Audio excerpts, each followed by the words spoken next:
I'm secret. I'm the secret of the stream. I'm not in the best mental situation, but I want to power through and get this done because I messed up yesterday. I messed up yesterday, okay?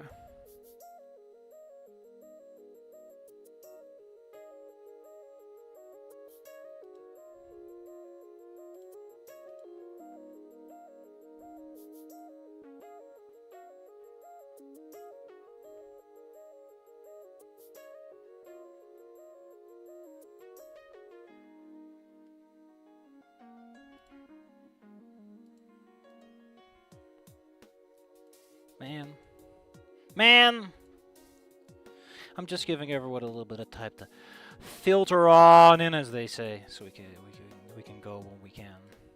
We can make it if we try, just the two of us. Oh, that was me being extremely intelligent. Don't worry about it. Hold on, I'm gonna make sure that doesn't happen again. That should at least prevent. Don't worry, my ears got blown out too. We're all sharing this fate together. Anyway, now that we've all successfully suffered, I guess we might as well get going. Wait, I can just load this from the menu. I don't have to go into the mod first. When was the last stream?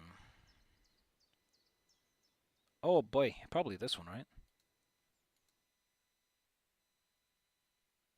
Oh man, going back to trundling. Remember when Anon trundled everywhere in his life?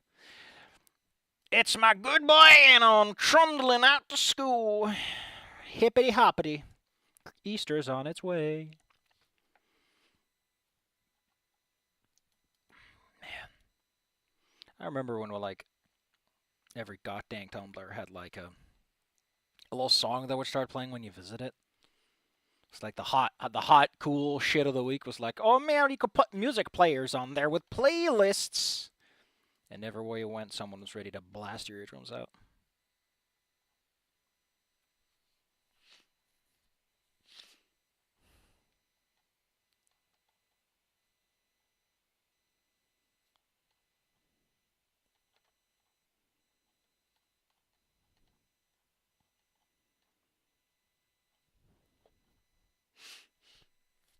Ooh, man, I got the...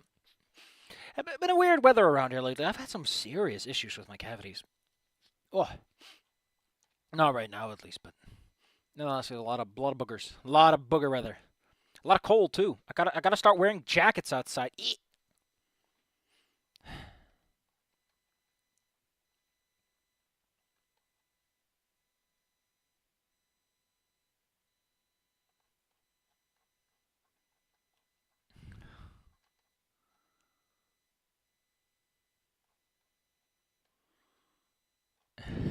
God dang it!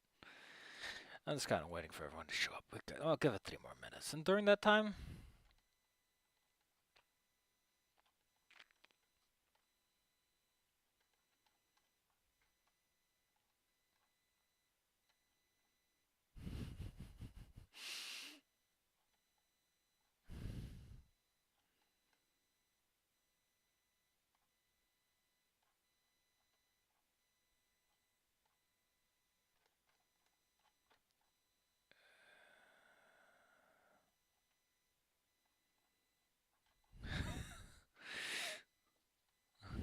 Oh man.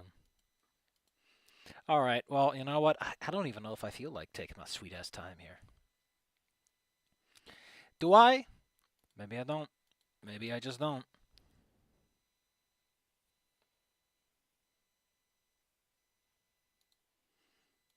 Hold on, there's something I have to do. Something I wish I could actually see now that I think about it. There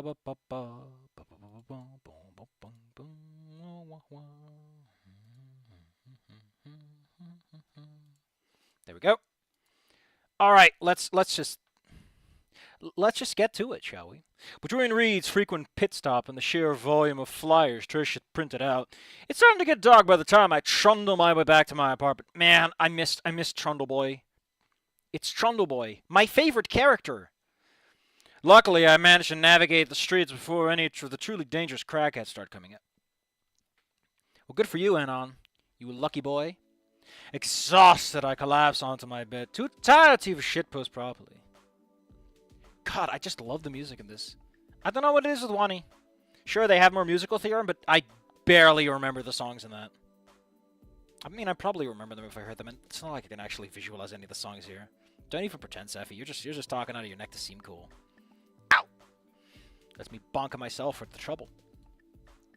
At least I don't need to worry about getting food. Reed was buying today, so I have plenty of leftovers. You guys got the munchies. Everyone's got the munchies when he does. A good thing, too, my food stores were starting to get low. Rolling onto my back, I fish my phone out of my pocket. There's only one person I want to talk to right now. Anon smiley face? Are you kidding me? Is this man kidding me right meow? I demand a proper answer to the question. Is Anon kidding us right meow? Because if he is, I'm so fucking pissed. You have no idea how angry I am about that. Hey, Stella, have a good day. I shoot Rosa the text lingering on the message apps. You know, section back right away. Bingo. Sissy, you had a great time. The text includes a picture of the two of them, a selfie in what looks to be a second-hand bookstore.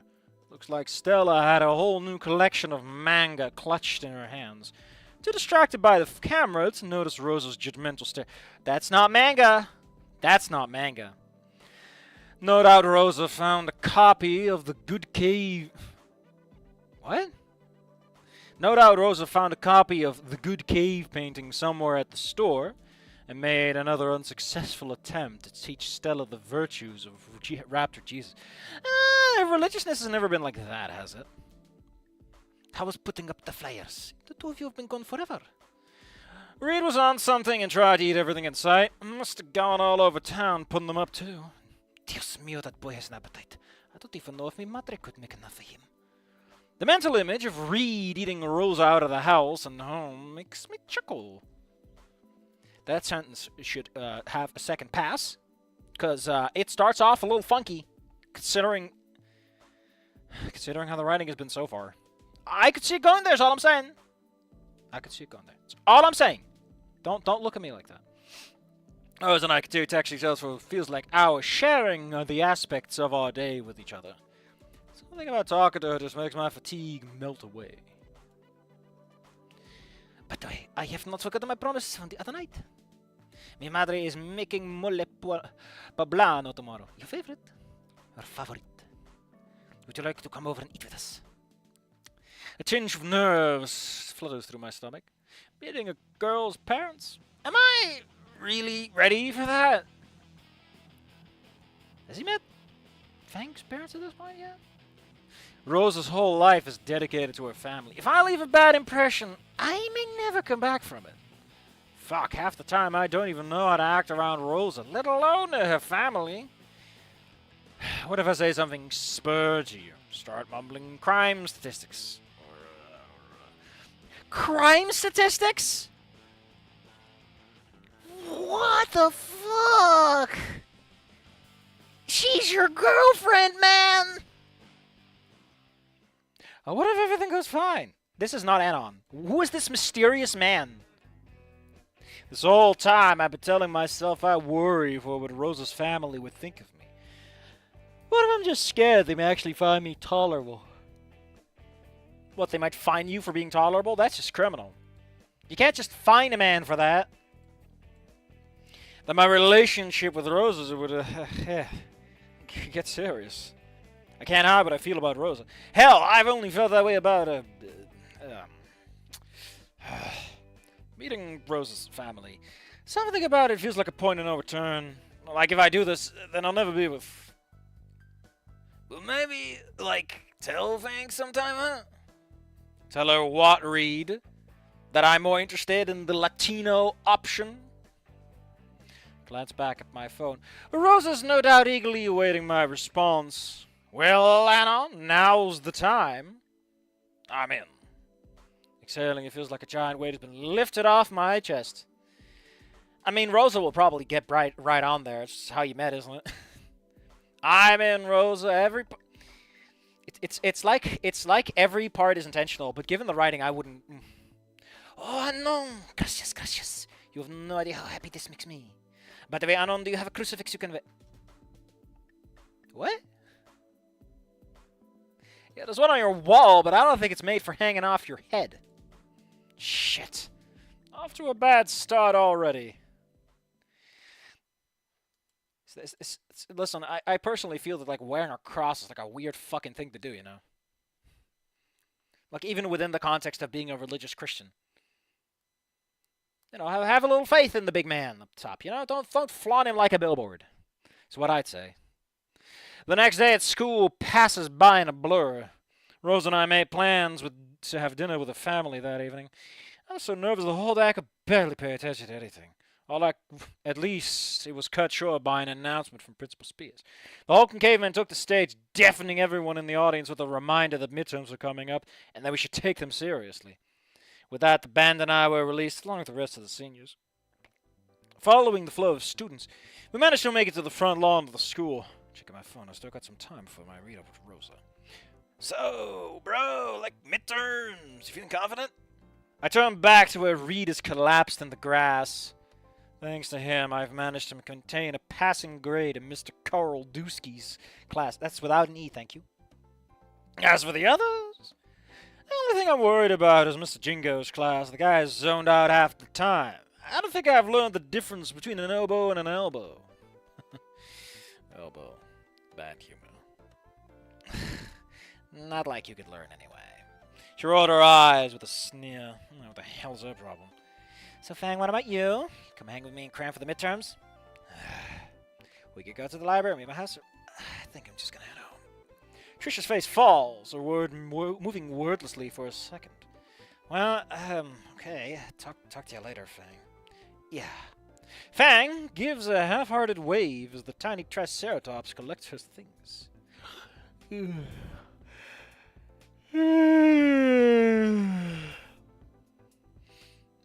Take it easy, Trish.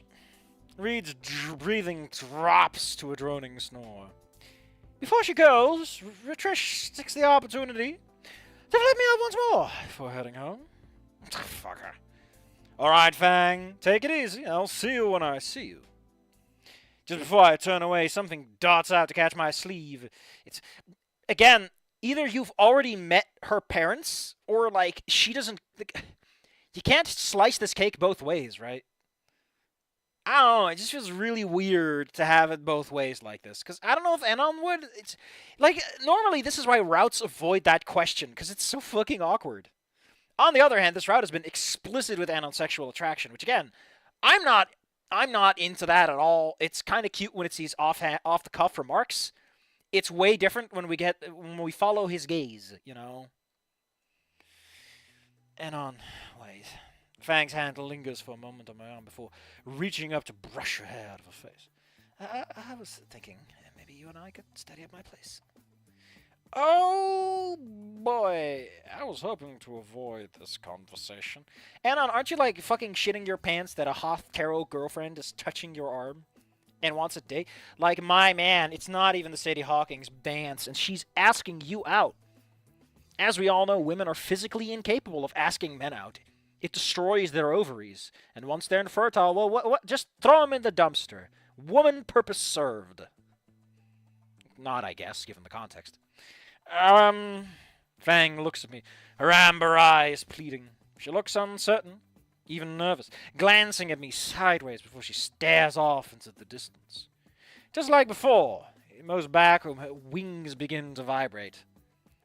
That's because it's still pretty hot. I mean, it's actually... Here's the weird thing, right? In this game, it's kind of established that the weather is kind of temperate around Volcaldera Bluffs. Enough so... Like, maybe it's just an unusually mellow winter. That's the whole deal. Never really properly communicated to an extent that I think that works, but you know what I mean.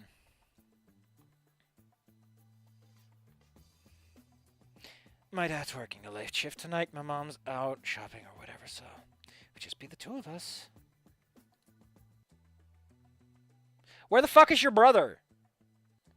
Swallowing, I managed to work some moisture into my mouth. If you swallow, there's moisture in there, or you're choking yourself. Fang, that does sound great. The face snaps to attention. But I already made plans with Rosa tonight.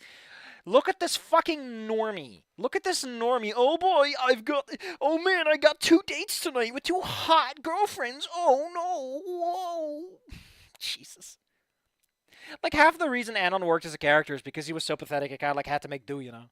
There was the sense of, like, he had to work it. He had to work the fields. And now it's like, Fang throwing herself at him? I don't like it. I just don't like it. It's also why I don't like ending 3 as much. But, you know, this is somehow worse because he hasn't even really earned it yet, has he? Fang sags, her wings falling slack behind her. This is the 8 billionth music change in like 10 lines. Writer, you're not supposed to change the music that often. Thank you. Like, stick to a track. Her hand twitches reflexively towards her wings before she catches herself. Oh no, she's got a preen. Oh, yeah, this is probably like after the blood scene, right? I think it's implied that it is. Which kind of makes this whole situation all the more fucking awkward. Again, what this does to Anon is weird. Oh. I'm really sorry, Fang. Normally I would... Well, now you're normal, so fuck you, I guess. It's fine.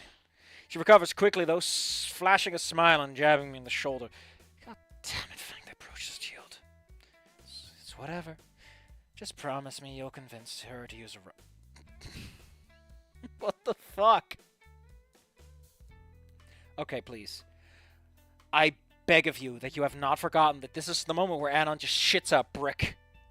Oh, a nice cross there, Dreeb. Come on! Anon wouldn't take that standing up. He's too much of a dweeb. Like, even with the kissing he's done with Rosa, like, the accusation that he's gonna fuck her tonight, and the cross and everything, I feel he would still be like, oh, man, oh, boy, oh, heck. Rosa doesn't own rubbers. I gotta buy one. I really don't think that Rosa would own them, given her parents and how they would probably stand on sex before marriage and all that. Who is it for, Rosa? You ain't married, are ya? Laughing, she turns away. Trish, wait up. I linger a beat longer, watching Fang as she catches up to the purple parasite. 2 of them exchange words, and I think I can see Trish's head whip over towards me.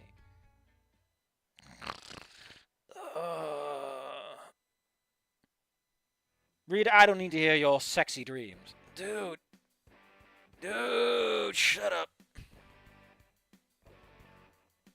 The student parking lot is already half empty by the time I get there. The walk over from the front lawn gives me time to reflect on what just happened. Why are you in the parking lot? Also, why does this look more like the parking lot in Goodbye Volcano High than in Volcaldera? Like, Volcano High is in town, right? It is in the city. Why do I have this unobstructed view? This feels so much more like Volcano High, in which everything is lower and more spacious and everything. I don't fucking know, man. By the way, whoever drew this background, you did a really good job on that car. All things considered, considering that like cars are barely used as an element outside of an interior. On how Fang looked when I turned it down. I think she was just... Oh no, over here. I see Rosa waiting for me next to a hot pink Toyota Prius. Her smile beaming even from this far away. You could have picked literally any of the cars that are in the background, you know? Saves you the trouble.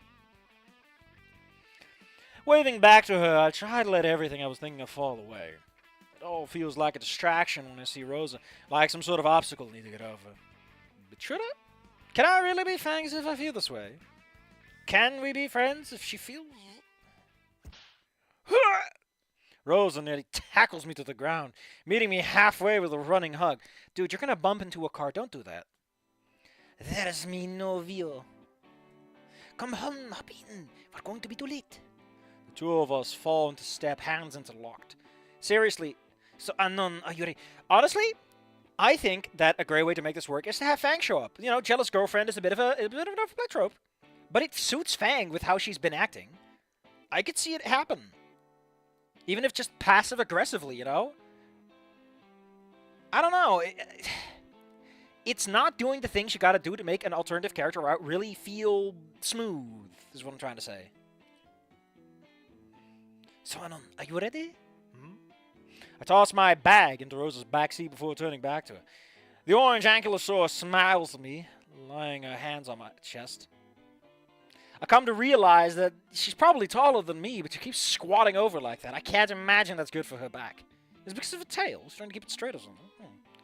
This close, I think she can feel how hard my heart is beating. For mi familia, silly. What spear stuck at the midterms got you down? I force myself to chuckle, trying to banish the thoughts of studying with Fang from my mind. I mean, do you want an orange girlfriend or a gray-white girlfriend? Because you can... They both wear black, you know. Like, that's not... They both got long hair. They got a horn or plural on their head. Like, really, if you trim them down to the bare basics, there's not a lot of difference between them, is there? Nah, I'm too big-brained to worry about the midterms. Try to force a smile on my face. Again, kind of repeating the same core concept. Don't do that. Say something like, I struggle to force a smile on my face. At least then it feels like, you know.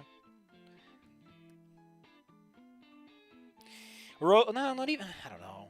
Might be one of those words you can't get around. Rose appears suspiciously towards me. Oh no, you're okay. You look a little butted. Well, that's nothing. So much for hiding it. Oh, mi novio. A very bad line.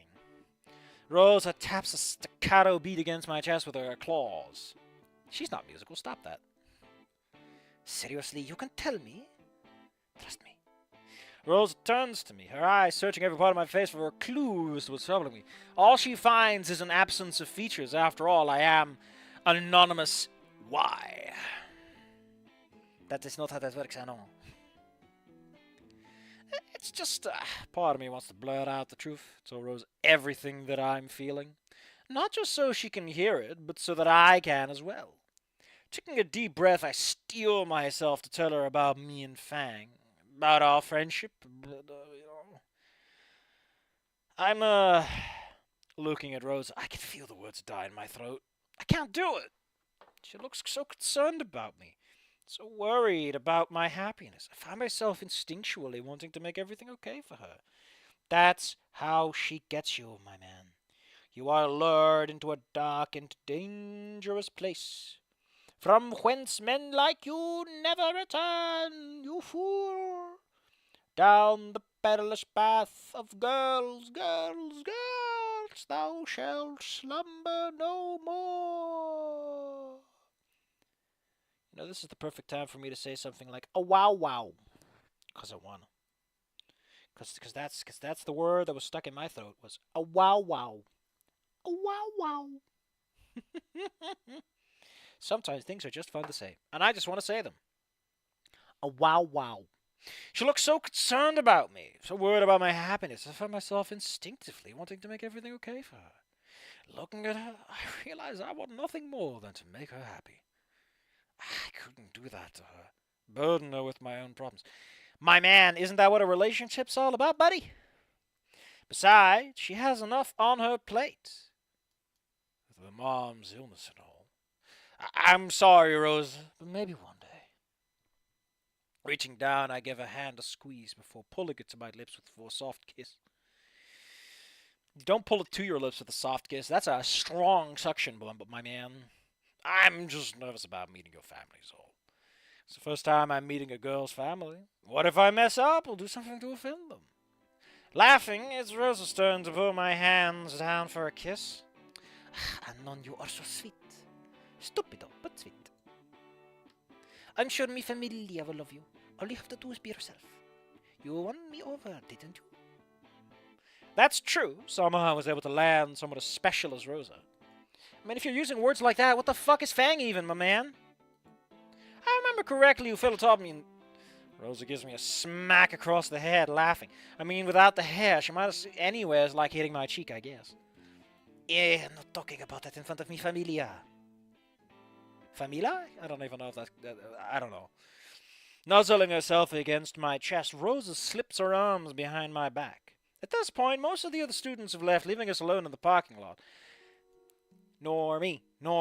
Anon is a normie. The wild heat of Oak Caldera has tempered off somewhat, but the wind still carries a memory of the earlier temperature. Leaning back against the car, I let my eyes close. lulled into a daze by the warmth of the afternoon, but of the absolutely wonderful girl currently holding me. I'm not even tired, I'm just yawning. What is wrong with me? It's nice. Okay, it's more than nice. It's perfect. You're wearing it already. Rosa knocks me out of my moment. My gift.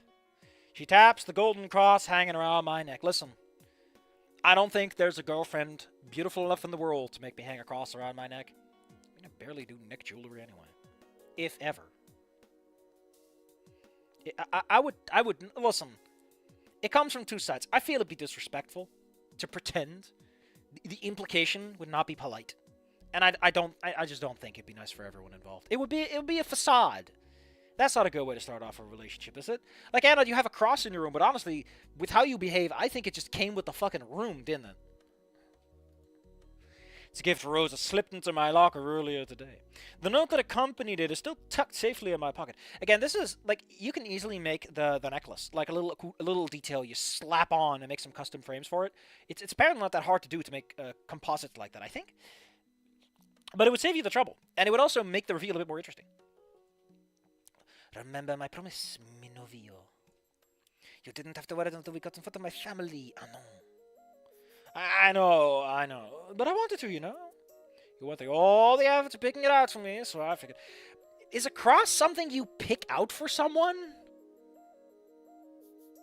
Like, the concept of picking something out is like you look around the shelves and you find something. Like, you're going to go big or you're going to go small.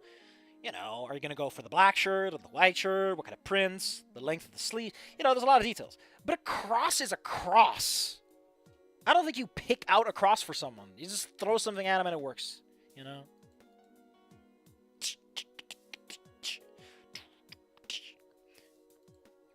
I shrug. It's not like I went out of my way. I mean, admittedly, holding on to it the whole day would probably be like a bigger problem than anything. So you're just walking around with that and you're awkwardly in your pocket. Burning a hole. But it still felt nice getting a gift from someone special, from someone who cares. I mean, a gift can be special even if someone, you know, I mean, the person has to care for it to be a gift to begin with. But you know what I mean. It's like, come on, Anon. At least I'll have some protection against those vampire sauruses roaming around town. For a moment, it's like Rosa's eyes are going to roll right out of her head. Then the dam bursts. Snorting, Rosa descends into a series of giggles. I knew she couldn't resist for long. Ay, mi novio es tan tonto.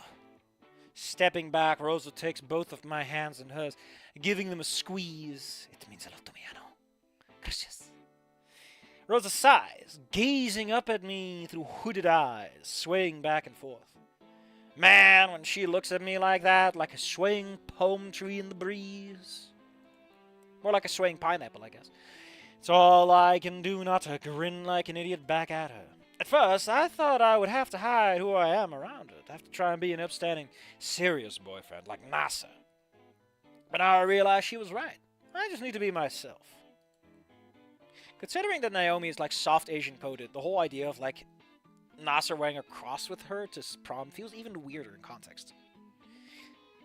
I don't know. I'm just saying he would wear a tie, if anything. If he's got to be that kind of funky, uptight boy. Or he would wear something that actually worked with their outfit. When you really think about it, like, Nasser's just killing the vibe on... Like, why isn't Naomi deciding what he wears? I don't know. You tell me. I've nothing to hide from her. Except, you know, the Fang situation, Anna. You fucking clueless moron. You literally had trouble with this, like, 5 minutes ago. How the fuck did you forget this? Who wrote this? Why did you write it like this? Why? Just make it happen on Saturday. So it's like my man, you can make this work and keep. A loud rattling interrupts the mood. It's Rosa's phone buzzing against the dash of her. Oh, that noise is so annoying. Swearing, Rosa leans into the open. What do you mean open car? It's not a fucking taxi. Also, I love how you're using this as the background for this. Oh, no, no, we are late. Rosa, que has sentado aquí con este chico. Rosa slides behind the wheel in a flash, with myself not much further behind or on the passenger side. Oh, they weren't even inside. Wow. I lost track, I guess. I can barely That can is not necessary. I'm pretty sure. That might be a holdover. From translation, who knows? I barely managed to buckle myself in before Rosa tears out of the parking lot. Jesus. Raptor. Jesus. There's a reason they never say Raptor Jesus Christ. Are all dinos this bad of drivers? Miralo, miralo! A group of passing students dive for cover as Rosa cuts the corner.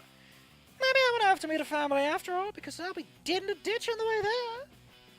I'm glad Rosa gave me those crosses I did. I can make amends. At least it gives me something to pray over as my life flashes before my eyes. I can give old St. Peter the handshake. Who knows, maybe you gotta give him a cross at the pearly gates. You know, like Karen's obols.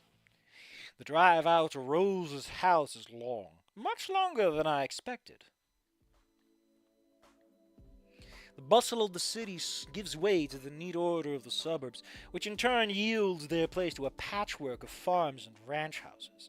A relatively short walk to school suddenly doesn't seem too bad. Jeez, I can barely believe that Volcadera High is the closest school Rosa can get to. It is not. Mama wanted me to go though, she said the school's at Raposa. God, I'm mumbling. That's actually the closest to us.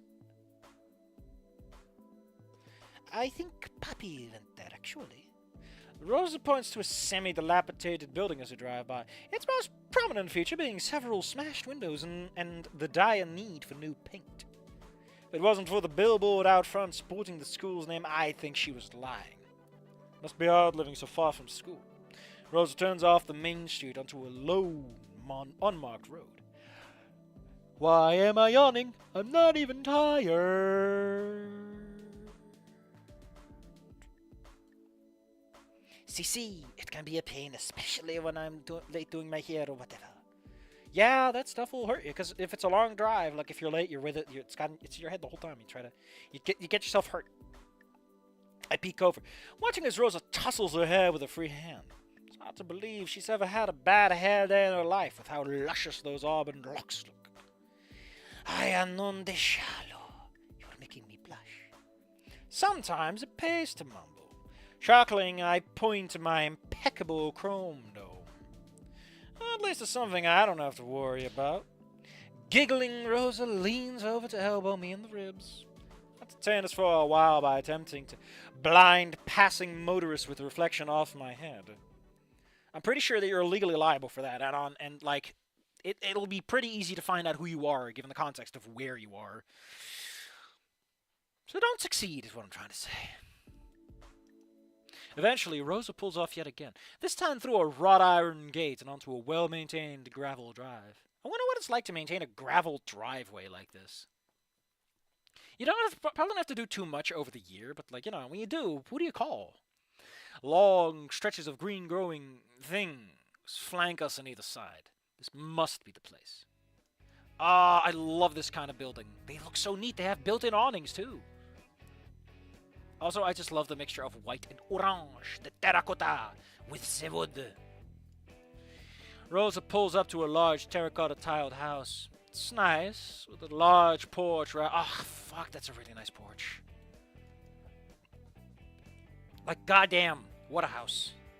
Parked outside a large barn are several work trucks. Dirt splattered and with several racks of tools in the back. So, you guys use all of these for the farm? I point to the trucks as I climb out of Rosa's car, backpack in hand. Rosa's follows shortly behind me, not bothering to lock up her car. Okay? Oh, those. See, well, some of them. She points to one on the far end whose racks are empty. Is that one over there? That is Papi's truck. The truck in question does look a little nicer, newer, and with less dirt on the sides. Your dad doesn't haul his own equipment or something? Not quite. Rosa turns to me, grinning mischievously over her car. Oh. Mama just makes Papi store his cars inside now. Did I say cars? I think I said cars and I meant to say guns. What little blood remains in my monitor bleached face fades. Relaxing, just kidding.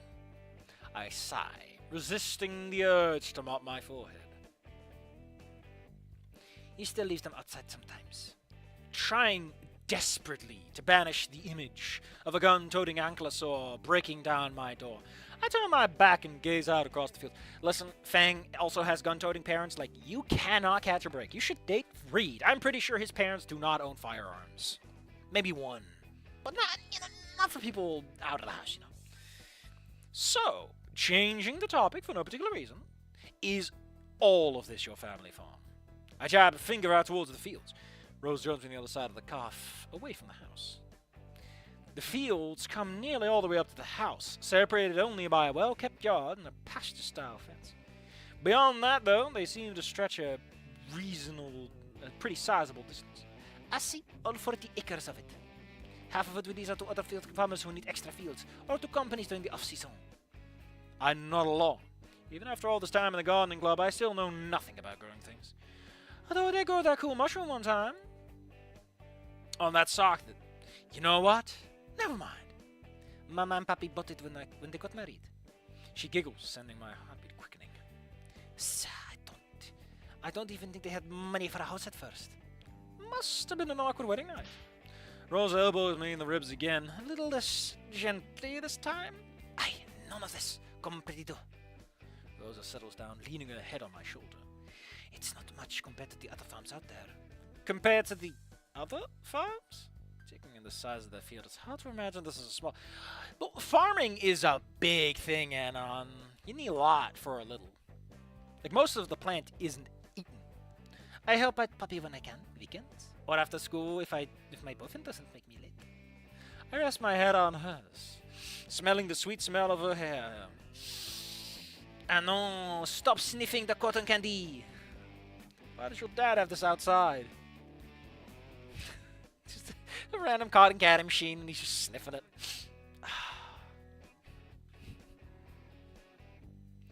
Wow, I didn't know I was depriving your family of such a valued worker. Rosa continues to stare across the earth of her family field. Normally Mama helps out as well, but ever since she... Her voice trails off. Foot, meat mouth. I can feel Rosa stiffen against my shoulder. Hear her idly playing with the keys. Hey, Rosa turns to look at me.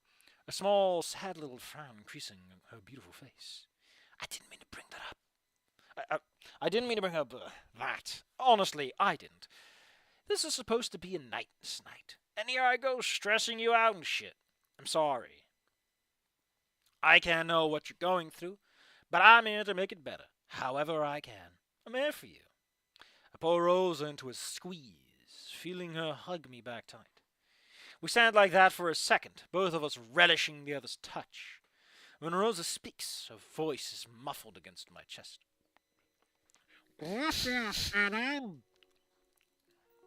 She pulls away. You're not shaking. You do not have to say anything. It is just here to tell you. You have never seen her before. Rosa gestures vaguely in the air. Before she got sick, but she is so different now. She's slimmed down so much even the smallest things are difficult. Rosa throttles the air in frustration. I am to just let me help her. For a moment it looks like Rosa's going to launch into another Spanish tirade. But she holds back. Spence, she sighs. What am I going to do, Anno? I shift from foot to foot awkwardly. I'm still not used to people asking me for advice. A miserable weeb who just wants to be left alone. But now Rosa and Fang both look to me for help. On the roof, Fang just wanted to vent. But this is different. Jeez, what do I even say to her?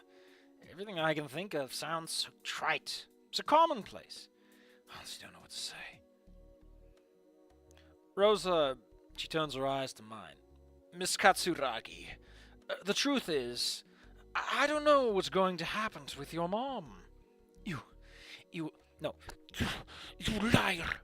Before she can start to look worse, I take hold of both her hands. Again, Anon being this kind of attentively physical is so weird. But I know that whatever happens, I'll be here right beside you. Anon, why are you replaced with Spanish Anon, the romanticos? Rosa faces me with pleading eyes. I give her hands a squeeze. Promise. My words seem to ease her somewhat. The faint beginnings of a smile ease her face out of its previous frown. Good. Bien. Taking my hand in hers, she leads me to the front door. My shirt is damp with all the exhalation she did, just speaking into it. Like, what am I, a microphone? Well, her family is waiting for me. As Rosa and I cross through the door, a thought occurs to me. The last family I visited? Hopefully it goes a little better than that.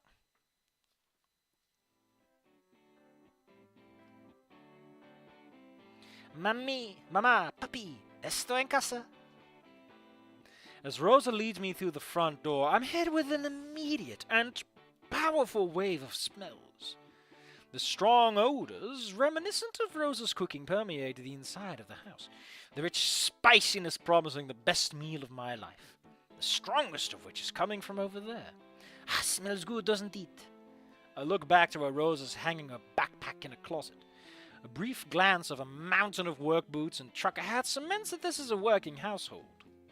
I am not half as good as Mama in the kitchen. I'm not half as good? I recall the delicious meals Rosa had brought me over our relationship. Again!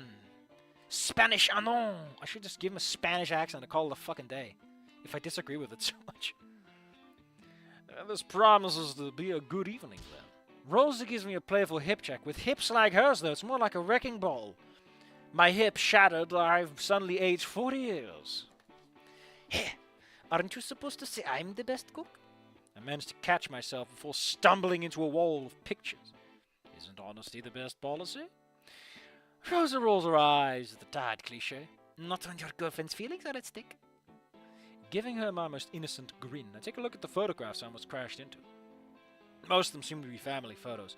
Smiling ankylosaurs at various stages of life, attending huge family gatherings. That's probably all they ever do, isn't it? Farming and family. Their happiness reminds me of how little my own family wants to do with me. Is this you? I point to a photo of a young woman in an enormous dress. The pink frilly skirt's nearly doubling her size. Rose eyes the photo for a second. She looked nostalgic. Actually, that is... Holy shit! What happened to Rosa? Whoa. It's me. A cold voice cuts Rosa off before she can finish. Oh man, like compared to Rosa and even Anon, oh, that's a lanklet. That is a lanklet.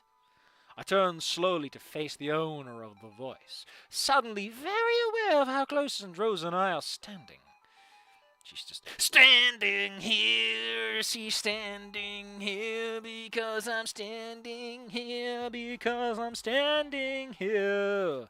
Standing, breathe, standing. Menacingly. Mama, this is Anon. The demurely dressed matron of the house regards me with cold, lifeless eyes. Her head is small.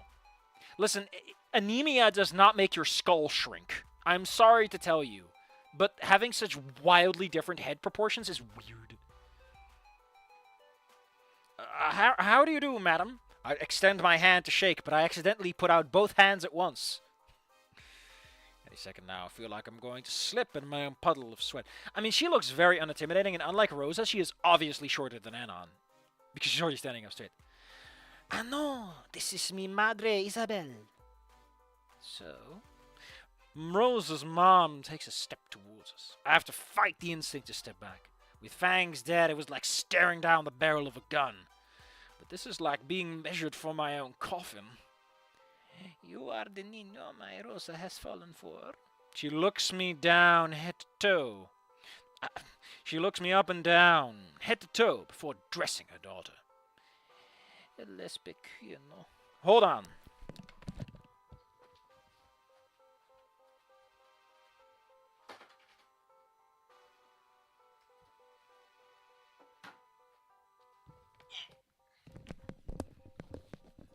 I own a Spanish dictionary. I decided to buy one because I'm trying to take my Duolingo seriously, and I did say that at some point I would do the Spanish version of this game for fun, so that I can embarrass myself and all the Spanish people can laugh at me, going, "Ha ha ha! You fucking loser, el estúpido."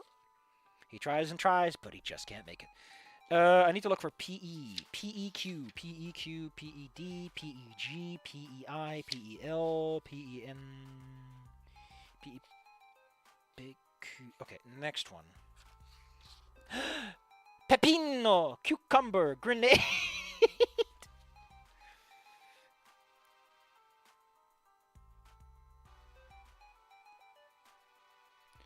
First off, that's supposed to have the Enya. The Nea. Enya? I think the guy said it was an Enya. It is called an Enya.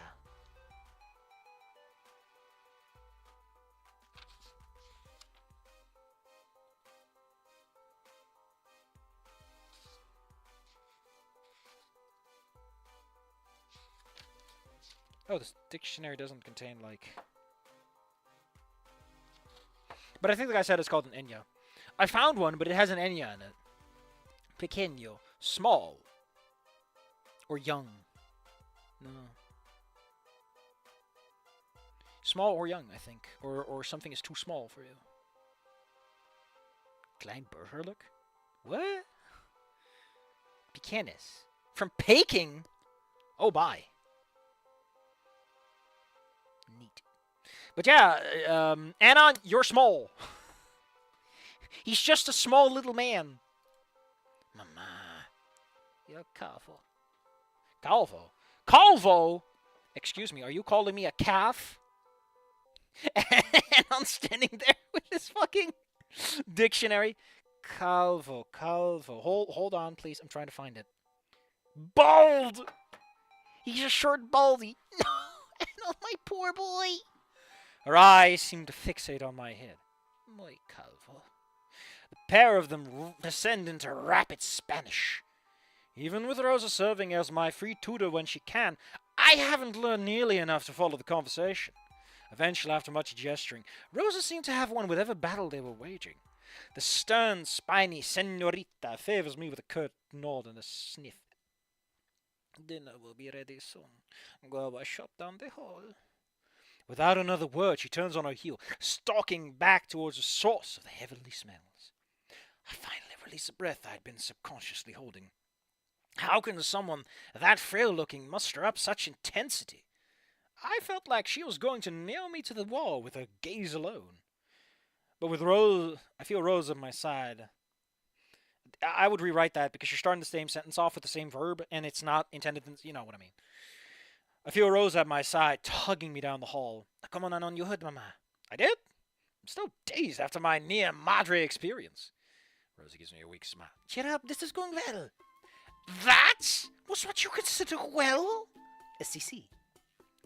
Listen, I'm all for a glass of CC, but come on. Now's not the time. We're supposed to wash up. I expected a lot more, honestly. I mean, you heard what she said. I think she likes you. Rosa? I couldn't understand anything she said. I love it when the scene gets some fucking energy. Hell yeah. Laughing, Rosa takes my hand, patting it as she leads me in the direction her mom indicated. Like, I like Anna when he's clueless. She can give him such fucking gumption. Following her, part of me surprised my bones have returned to jelly. Didn't you learn anything from your Spanish lessons? Well, you wouldn't tell me how to swear, so no. Oh wait, that was Spanish, wasn't it? It's all good, trust me. My bullshit alarm, finely honed after years of spotting shills, beams to go off, excuse me.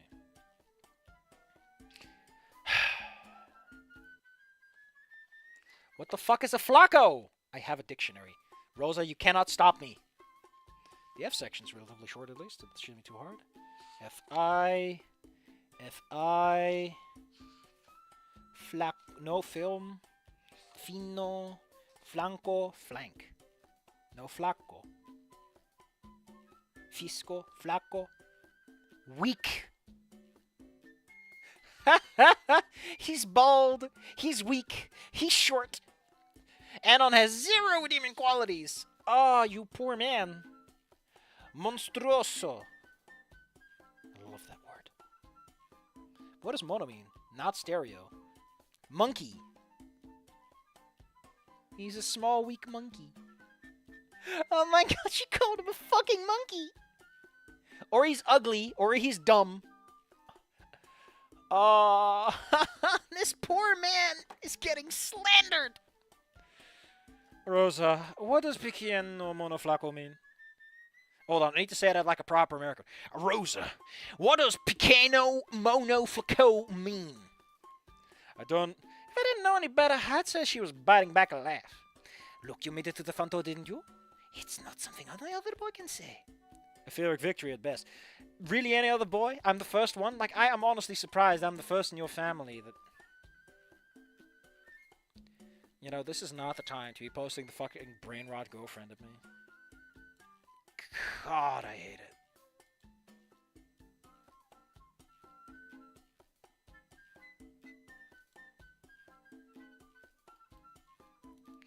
Bam! Man, I love this song, though. Let's just enjoy it for a minute. A Pyrrhic victory at best. Also, any other boy? If that is... Granted, you are the only boy that I have... Really? We're gonna make her a virgin in that way, too? Come on! Anon should not be the first, I think.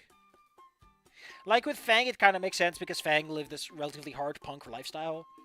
But with Rosa, I feel at least one other person, you know. Just so that when she gets up with Anon, she already kind of knows what she wants and doesn't want, you know. So, you know, I don't think Anon should ever be your first for anyone. I mean, you are the first boyfriend ever that I've, she's beginning to twist her hair. I'm surprised it hasn't pulled off. You're the first boy I've been serious about. I've had other boyfriends before, but none I could bring home to mi familia. Oh! Oh, it's my turn. Anon, all you have fucking done in this entire scene is sweat and be warm. You are a space heater for hire.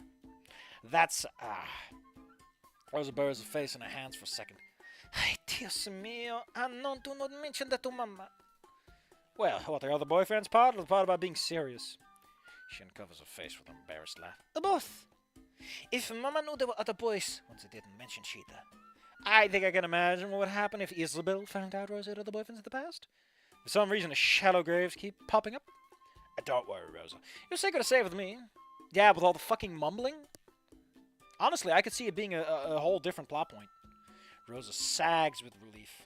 I wonder if I could. But it's gonna cost ya. My cheeky grin is quickly silenced by Rosa's threatening finger.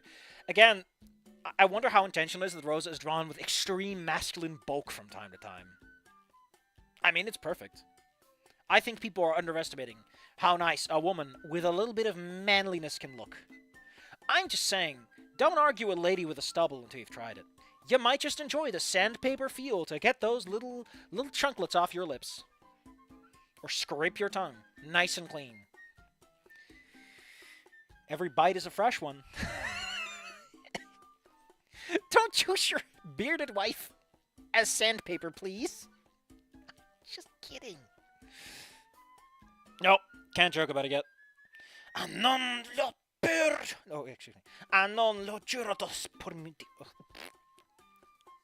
Non lo giuro por Dios. I don't know which word in that sentence needs to be emphasized. Hell yeah, we got a lot of backgrounds for this. Fuck yes. Freshly scrubbed for dinner, Rosa leads me into the kitchen. It's cozy, the numerous cooking utensils lining the wall giving it a lived-in feel. Probably bigger than my entire apartment. Anything is bigger than your entire apartment, buddy, even the closet. Rosa's mother turns away from the stove. Like, they have space aplenty out here. Where a massive stained cookpot boils with the most amazing smells I've ever, well, smelled. So I know. Her eyes narrow. Tell me more about yourself. She settles down on a stool by the stove with a sense of familiarity. I wonder how long she spends in this room. Well, ma'am, there isn't much to tell. I start to relay the important parts of my life. Hold on. Starting with my move to full caldera. Careful to leave out the specific reason behind my move. Isabel takes it in silence, studying me quietly from behind a cup with two little handprints on it. There's a strength in her eyes unmatched by her body, like she's holding together more through sheer force of will than anything else. It is then that she played force of will, and I, unprepared, was slammed. I should have kept some mana in my pocket, but no. There goes my big play. Rosa never specified what was wrong with her mom. But now that I'm not fearing for my life, I can see the signs. Her hands are shaking. Isabel's hands shake slightly when she gives the poblano a stir. Her body frail, her eyes creased beyond rage. Can't imagine what Rosa must be going through, seeing her mother reduced like this. And, well, that's how your daughter and I met. And so you kissed? She wields the word like a knife. And Rosa is turning into spikes. Mama! Rosa brandishes the same finger she used against me, blushing furiously this time. Sophie Provado, you and Papi said we'd be nice. Rosa. Isabel relents somewhat, a sly smile on her face. Lo siento, Rosa, but don't you think? But you didn't think I wouldn't embarrass you in front of your friend, did you? She catches herself slightly, the word boy noticeably absent. Rosa begins to slide around the kitchen, summoning plates and silverware from a multitude of cabinets. And you will have to forgive Mama. She promised she would be nice, but I suppose she has forgotten that promise as well. The older woman flinches slightly. Whatever promise Rosa is talking about, it seems to have an effect on her mother. Rosa, no delante de nuestro intifatido. I don't know what that means, so let's look it up. I have the book of knowledge. First off, we look up delante. This time, Safi, put it in overdrive. Delante, de la, de le, de fra, de jar, delante. Prior. Nuestro.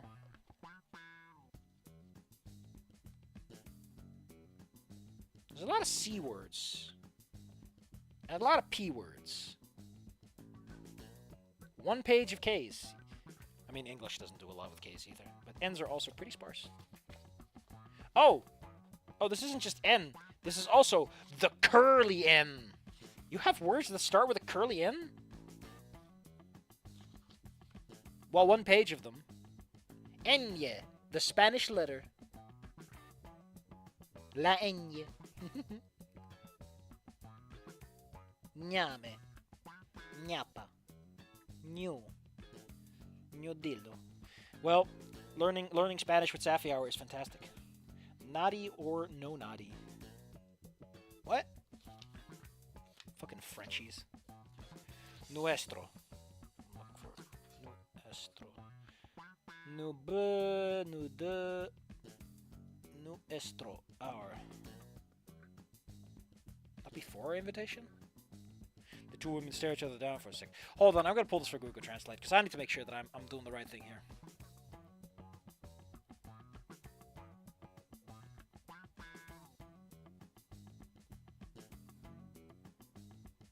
Oh, no, not prior, in front of. Excuse me. The downside of having to translate it, because it's a Dutch-Spanish dictionary. Because I'm not finding a fucking Spanish-English dictionary around here, okay? This means not in front of our guests. Which, fair enough, now that I see it, I can see it. No delante de nuestro invitado. The two women stare each other down for a minute. Fine, but we are not finished with this. Isabel sighs. I suppose not. Come on, me set to the table. Papi should be here soon. I hold out my hand for her to take, helping her out of the stool. The grip is weaker than I thought it would be. The dining room dominates much of the space next to the kitchen. A massive table extends from wall to wall, surrounded by curio cabinets and family portraits. Is there any place that isn't surrounded by family? Family. Everywhere I look, a member of Rosa's family stares me down. This is far enough, gracias. The waifish woman takes a seat towards the head of the table. Rosa joins us shortly afterwards, distributing plates and spoons for four. Please, sit. She beckons me into a chair across. Are you sure? I'd be happy to help Rosa in the kitchen. I cast a semi-bleeding look towards my girlfriend. Part of me wants to avoid being alone with Rosa's mom in case I do something that makes it worse. Rosa can serve dinner when her father gets here. Come talk to an old woman for a moment. Laughing, Rosa finishes the place sitting. Mama, you're an old woman. Why, Rosa, sometimes I feel like one. I take a seat across from her. I can see what she means. All the strength Isabella had before had left her. Like she was saving it all up for our initial meeting.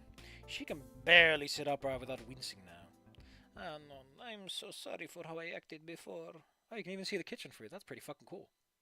Oh man, you got one of those cool counters. Fuck, this house is nice. Although the roof looks like it's made out of brick, which is hilarious. Her apology catches me off guard. Not every day that Rosa brings a boy home and for us to meet, and well... She laughs so softly. I acted just like me propia madre. Taking another sip from her mug, she gives me a soft smile. Despite the waning of her eye, it's just as warm as any of Rosa's. Please. Stop this music swapping! Jesus, that's what stingers are for! Please, you were telling me more about you and Rosa. How have the two of you been getting along in the garden?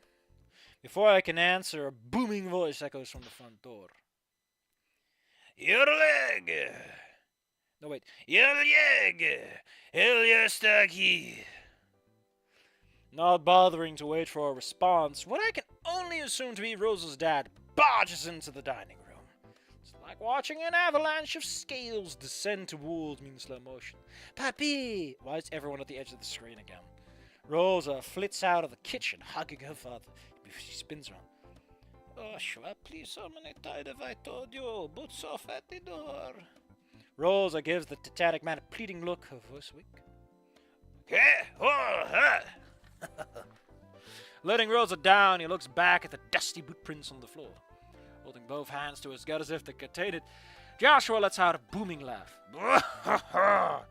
Sorry there, but what's the good of having a broom if you do not use it? He turns to me, still holding his stomach with one hand. Hey, you must be him!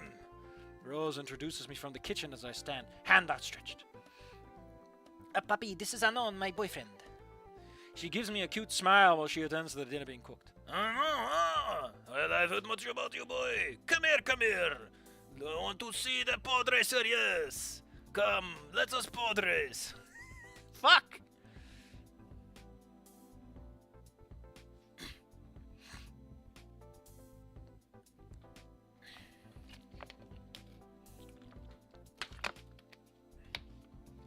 Man, I'm loving this guy. I love this guy. He's so great. Joshua ignores my outstretched hand. Nice to meet you. Before I can protest, I'm swallowed up in a hug, smothered by 250 pounds of scalding dinosaur scales. I can feel the life slowly being squeezed out of me. Yosh, let the poor boy go. He has enough parental trouble already. Free from my fleshy prison, I can finally breathe again. Isabel, I forgive you for anything you may have said.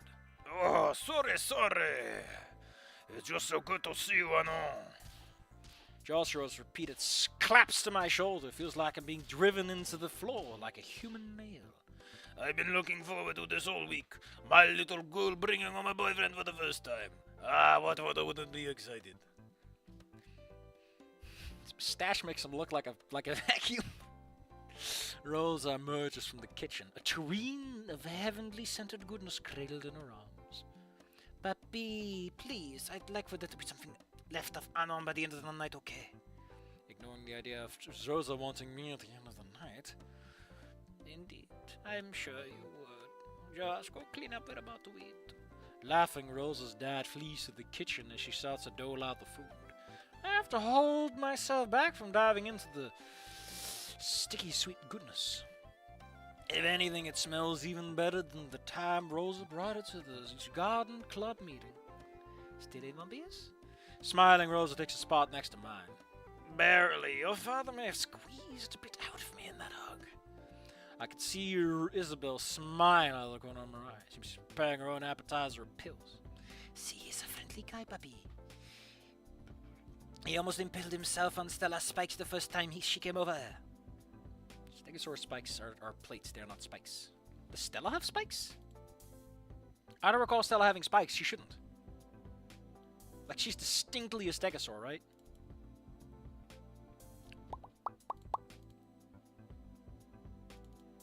Like, they're massive plates. How do you impale yourself on those? How strong was that hug? Your green look... Oh, friend, see, I prefer this one. Rosa's dad points to me as he takes a spot at the head of the table. Much less spiky. Oh. His booming laugh. Actually, let me try to give a good booming laugh. Much less spiky. His booming laugh makes me jump a little. All right, Rosa. How would you lead? Lead? Like get a head start in eating? I see Rosa begin to clasp her hands together. Shit, they're saying grace before dinner. Anon, if you're the one who has a cross in this room and I know what this is... Oh, right. Eyeing the picture of Raptor Jesus above the table, I bow my head as well. Once grace is finished, dinner passes itself quickly. The mole poblano is just as delicious as it smells. Rose even slipped some chicken into mine, knowing I prefer to avoid tofu. Oh yeah! Because they're vegetarian. What a weird detail for me to just fucking forget about. Are you fucking stupid, Safi? Are you a stupid idiot? Are you a moron? You clown?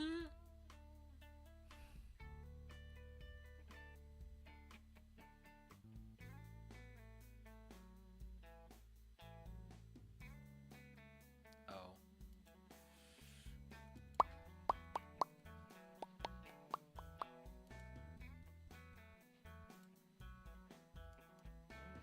It's like a savage. Anon just dives into the mole poblano. Before long, I was awash in family stories and great food. Joshua took no small delight in telling all of Rosa's embarrassing stories. Like how she used to have adventures as Rosa the Explorer, complete with a purple backpack she made herself. Fun fact, Dora the Explorer out here teaches English. Because I assure you, most people in Europe do not need to learn Spanish. I wonder what the fuck they teach in Britain, though. Because Britain has no other language to learn. Like Spanish, maybe French, because they're adjacent. Maybe German, because they're big in... I don't know. What do they teach there? Like, teaching Spanish in Great Britain is so useless. Because in America, they're like an adjacent country. It makes sense. Like, they have massive trade relationships and everything. And the average, like, Canadian can speak English, comparatively. I don't know. Complete with a purple backpack. Aw, that's just so cute. Man, I'm so going to hold that over her head. Is the belief in God some of her previous spark back, either from the food or the memories? She seemed to take delight in drawing my own family stories out of me. I doubt there were many. Yeah, well, what little there were. As the night went on, it was plain to me that it was going to be a one-sided affair. Rosa's parents would regale me with happy tales of their wonderful daughter. Regale means gift. Regalo. Or was it watch? I don't even know anymore at this point. It does mean gift. So hey, there's a fun language overlap for you. And I would try to ignore the fact that my parents didn't want a single thing to do with me anymore. I mean, your dad's paying for your fucking house, asshole. I thought back to my mom and dad back in rock bottom, the same ones who sent their only son halfway across the country. That was your request, Anon. You asked for this. Jesus. Did they do it because I begged them to, unable to face the teasing anymore? Did they do it because they wanted me out of the house? I mean, if you're begging to move out, and you're just being an insufferable shit, then hey, it's 2 for 1. Buddy. My father made it clear that once high school was over, I wasn't welcome back home. Up until now, I hadn't thought of what I would do. It always seemed so far away. Being alone was always so tempting. But sitting here in a warm dining room surrounded by a loving family...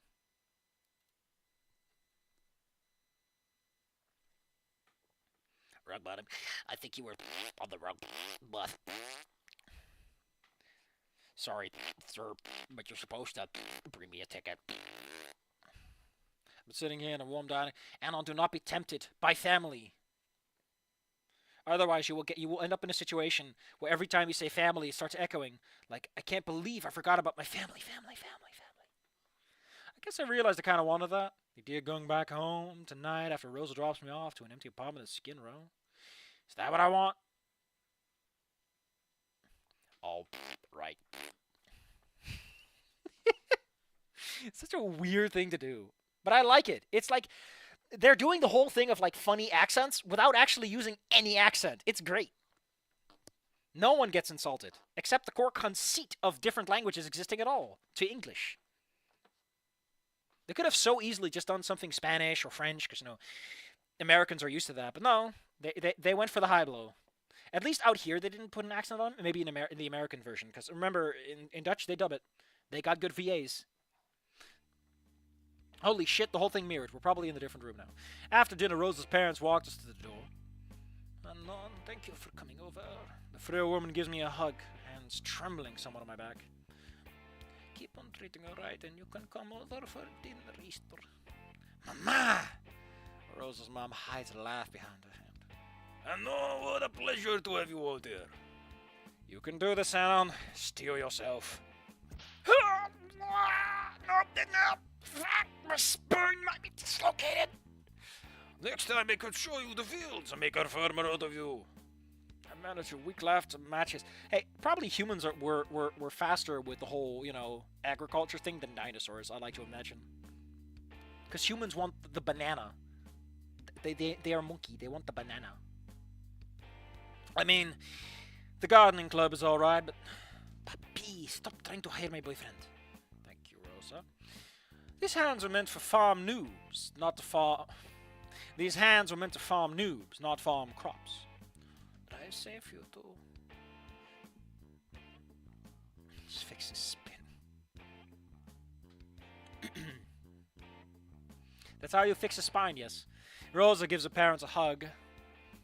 Come right home, Rosa. I will say, one thing that's bothered... Although, to be fair, looking at it, Rosa's hair also has a ridiculous amount of highlights. I just think that Rosa has so much hair that it works a bit better. See, I think Joshua has a better going on. Stepping outside. The twilight of the evening cradled me like a cool blanket. Why the fuck is the moon purple? And no, the moon has always been purple. What the hell are you talking about? I hesitated for a moment, listening to the crickets. Oh, that's such a nice song. It was nice to hear them again so far from the city. One cricket sucks ass. Multiple crickets is decent. Normally, the only nightlife I hear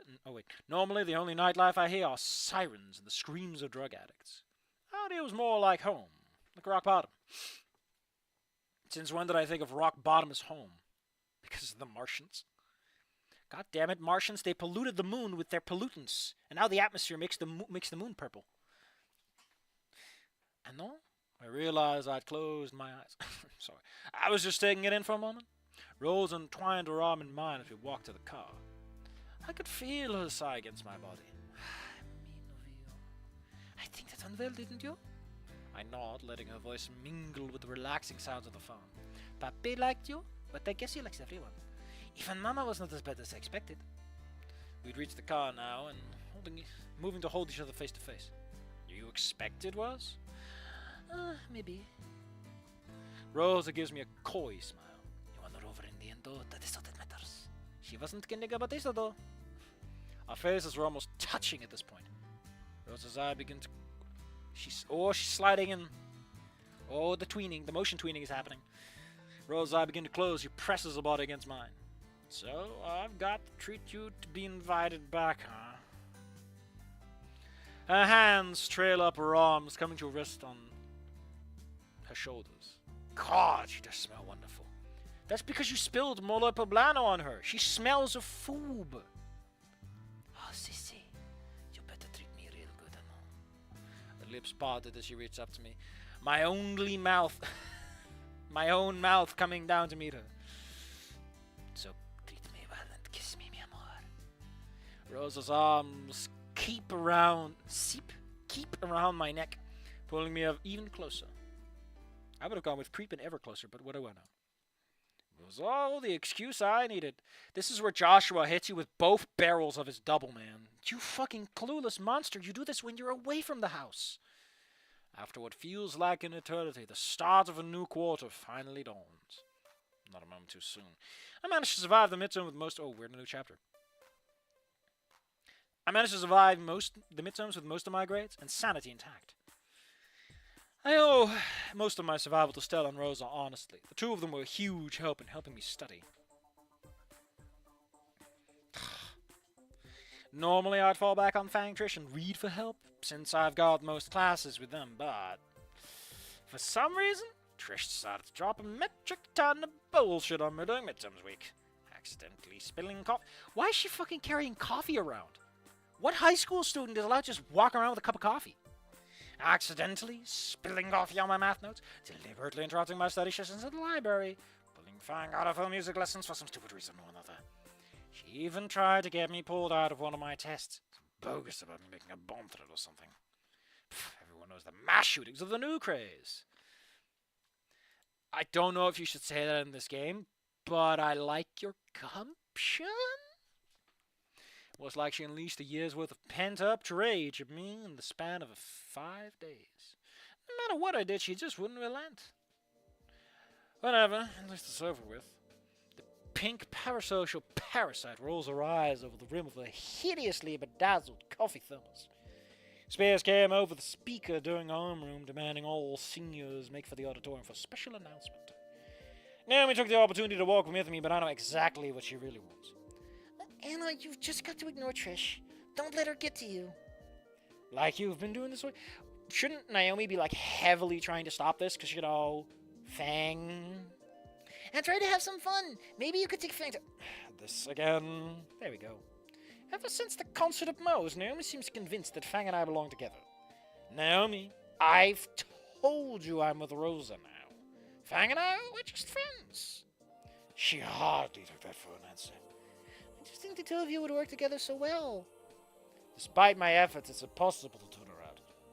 Time for another approach.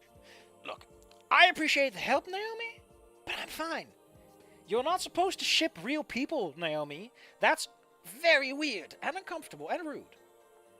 You know, you've got the right note mindset there, Rob Streams. She's technically shipping real people as far as the people in the universe are concerned. That's weird. Don't do that. Don't be a Cupid. Besides, shouldn't you be more focused on your own boyfriend? Done anything fun with NASA lately? Normally, Naomi takes talking about NASA like cats to an unsupervised set of Venetian blinds. What a weird comparison. But today, I am focused on NASA and on... What does that mean? You really don't get it, do you? I mean, it took him until the prom to figure it out, Naomi. Fuck off. Naomi fixes me with a patented bitchy look before she stomps away in disgust. You know, I will say, there's something about this version of Naomi that I like. I don't know. She's not shaped like a brick for one, and I can see her stomping off all inky. Well, whatever. I don't need her prying into my relationships. I'm happy with Rosa and Fang. Well, I'm sure she's fine. She's fine. Fine Fang. I slip into the auditorium, scanning the Rosa students. Stop putting characters at the edge of the fucking screen. She should already be... Oh no, Aki! Rosa and Stella found a spot in the middle row. Further down, I catch a glimpse of a white-winged figure near the front row. I wonder what Fang's doing so close to the stage. School shooting, of course. We're moving up the timetable. Well, sure, nothing happened to really provoke it out of Fang, but you know. Hey, Rosa. Hey, Stella. I slide into the empty seat next to Rosa. Man, it's almost like that scene in Goodbye Volcano High. Kiss, kiss, kiss.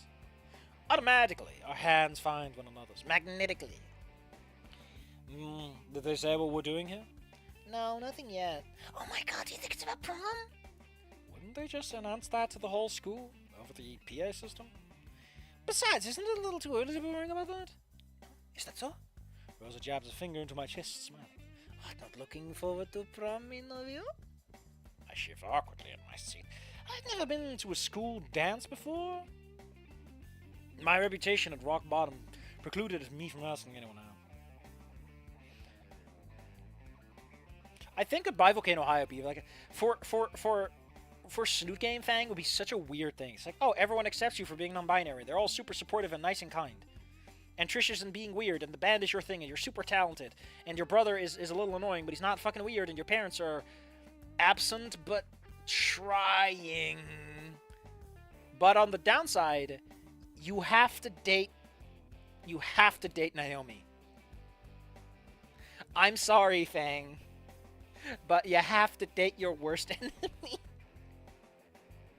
And you can't escape her because your brother's hanging out with her 24/7 because they're in the stucco together. Ooh. I've never been to a school dance before. My reputation at rock bottom precluded asking anyone out. I mean, it's more that Anon wouldn't ask anyone out. Nobody would ask him out in turn because of his reputation. But now that I'm with Rosa, I guess. You guess? Rosa lays a hand over her forehead dramatically. Fang's better off with the meteor. Even like in Goodbye Volcano High, like the whole stalker thing is like so under-addressed. A night of dressing up, dancing. Rosa sighs luxuriously. Ah, es tan romántica. When Rosa puts it that way, maybe it won't be so bad. My mind starts to drift the thoughts of Rosa, resplendently dressed, her and I standing cheek to cheek on the dance floor. Geez, Anon, I didn't know you could get this red. Before I can embarrass myself further, Spears takes to the stage. Rosa and I, still holding hands, just barely managed to cover our ears in time. Oh, shit. Oh, haven't had him in a while, have we? Listen up. Listen up.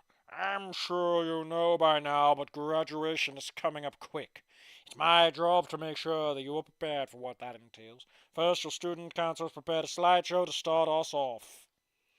The behemoth of a man nods towards Naomi as she slides out from behind the curtains. Take it away. Naomi, not blessed with Spears' titanic voice, carries a wireless microphone with her. Call it cordless. It sounds sexier when you say a cordless microphone. I still think it's hilarious that they made it Fang from the show that he's from. I check out the second she launches into a heavily rehearsed speech. Something about the turning points in our lives? I don't know. Who cares? Stella and Rosa seem to be paying attention at least. Eyes wandering. I remember my brief glimpse of Fang from before. Sure enough, she's right down in the front row. Looks like Reed's operating the projector. Must be why they're down there. Of course, Trish is still with them.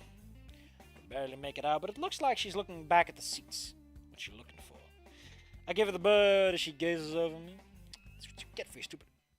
A sharp gasp from Rosa turns my attention away from Trish. Oh, I was just shooking around. What, she's not even looking at me? What's so interesting about Naomi's...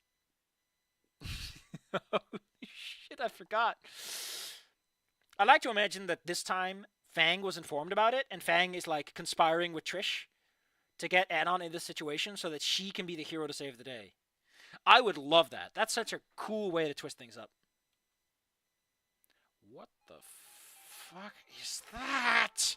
How is this? How? I was so careful. I got rid of everything. I can't bring myself to tear my eyes away from the horror that's on the screen. It feels like the school. No. The planet has stopped. Everyone is dead. Silent. Don't have a music show for like 2 lines. Stop that. And everyone is looking at me. Bro, look at the top of his head. That did it. Like a dam bursting, the room fills with sounds of hundreds of voices laughing in unison. No, you have the pictures for this. They're in the game, right? You can just use those, right? Let's look at the CGs. Maybe they're just like difficult to transplant. Because I don't recall if like any other characters are visible in the scene.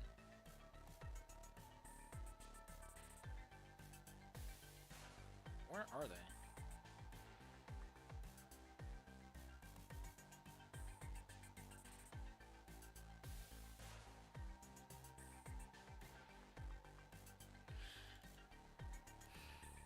No, yeah, like none of the characters are visible. You can just copy the actual fucking scene.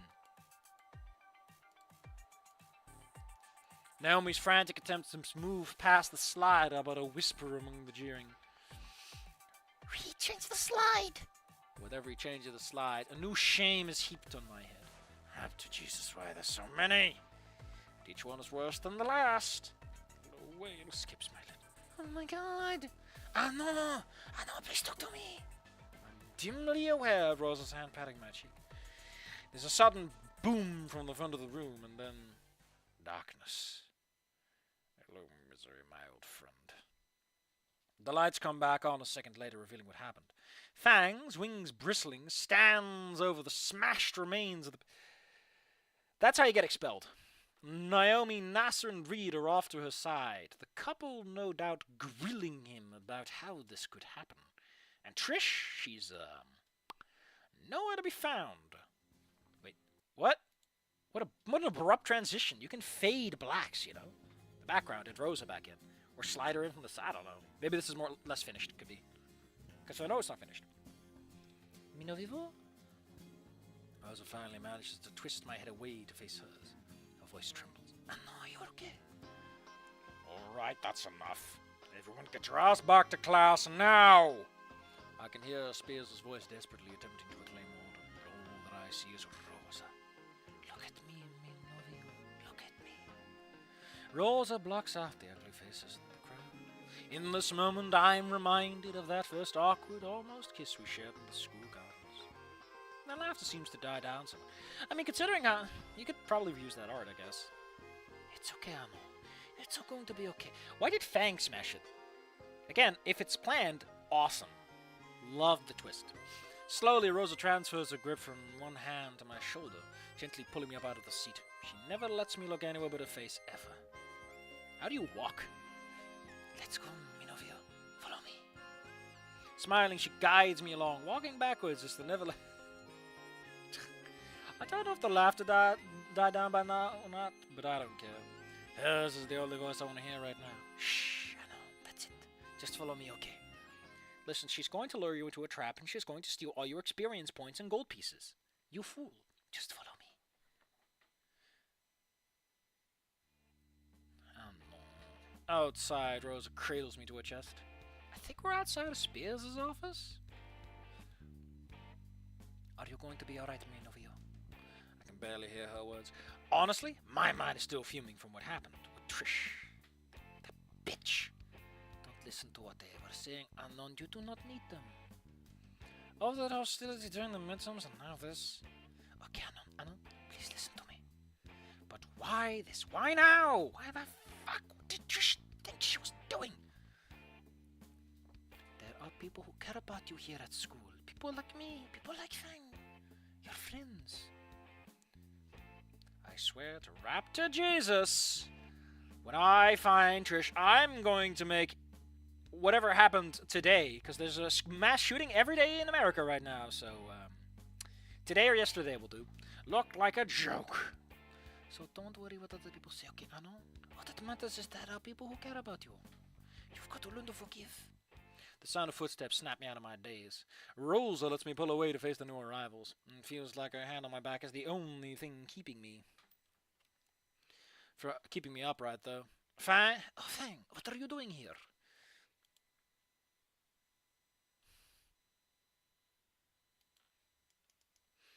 Fang's voice is quiet, her eyes downcast. Part of me wonder how much of me is buried. I mean, to be fair, I don't even know. You know, you're gonna be alright. I mumble something incoherent. I mean, that's all you ever do, but man. We're worried about you.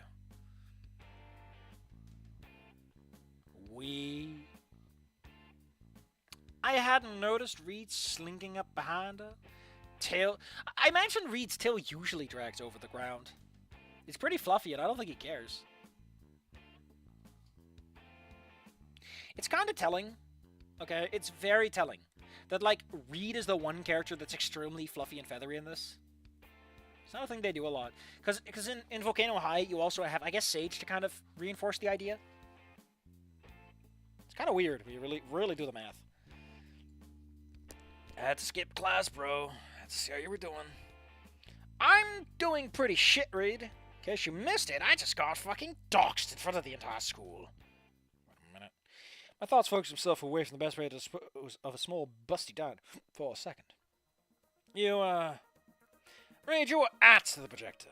Did you know? Did you know? Did I know what? Did you know? And on, you're freaking me out. I don't watch Did You Know Gaming, okay? Fang and Rosa. What, he's a detective now? Reed, lo choro por Dios. Fang takes a step away from Ringies, possibly to distance herself from Rosa's wrath.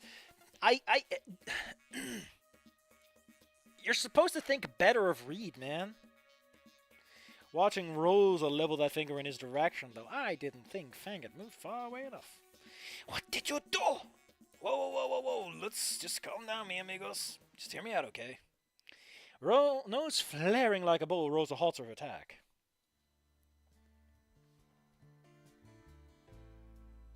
You know, I got a thing I want to put out here. So, despite the fact that Goodbye Volcano High is like, oh, inclusive, oh man, so many cute LGBT people. I just want to point out, they had the perfect opportunity to have Rosa bring up what it's like to deal with things like facial hair. I don't think anyone that has... Does anyone? They have head hair. Like, at that point, you might as well go the fucking 5 miles, you know?